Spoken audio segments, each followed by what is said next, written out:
పెళ్లి రోజే పెళ్లి కొడుకును హత్య చేశారు పెళ్లి కూతురు అన్నదమ్ములు.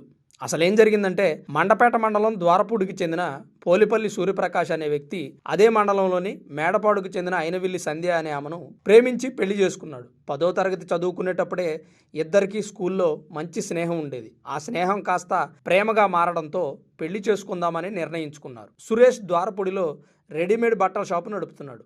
సంధ్య ఏమో రాయవరంలో డిప్యూటీ ఎంఆర్ఓగా పనిచేస్తుంది. సంధ్య తరపు కుటుంబం వీరి పెళ్లికి అంగీకరించలేదు. అందుకని ఇద్దరు గురువారం అన్నవరం వెళ్లి వివాహం చేసుకున్నారు. దీంతో ఆగ్రహానికి లోనైన అమ్మాయి సోదరులు అయినవిల్లి చంద్రపాల్, అయినవిల్లి గిరిబాబులు ద్వారపూడిలోని అబ్బాయి ఇంటికి వెళ్లి గొడవ చేసి అమ్మాయిని ఇంటికి వచ్చేయాలని గట్టిగా వారించారు. అయినా ఆమె వినలేదు. దీంతో వాళ్ళు ఆవేశానికి లోనై పెళ్లికొడుకు తలపై రాళ్లతో బలంగా కొట్టడంతో తీవ్రంగా రక్తస్రావం జరిగి అతను అక్కడికక్కడే మృతి చెందాడు. పెళ్లి రోజే పసుపు బట్టల మీద పెళ్లి కొడుకు చనిపోవడంతో కుటుంబం శోకసంద్రంలో మునిగిపోయింది. అయితే పెళ్లి కొడుకును హత్య చేయడం వెనక, అలాగే సంధ్యకి 40 సంవత్సరాలు వచ్చినా వివాహం చేయకపోవడానికి కారణం ఏమిటంటే, సంధ్య డిప్యూటీ ఎంఆర్ఓగా పనిచేస్తున్నారు. గవర్నమెంట్ ఉద్యోగం, మంచి జీతం.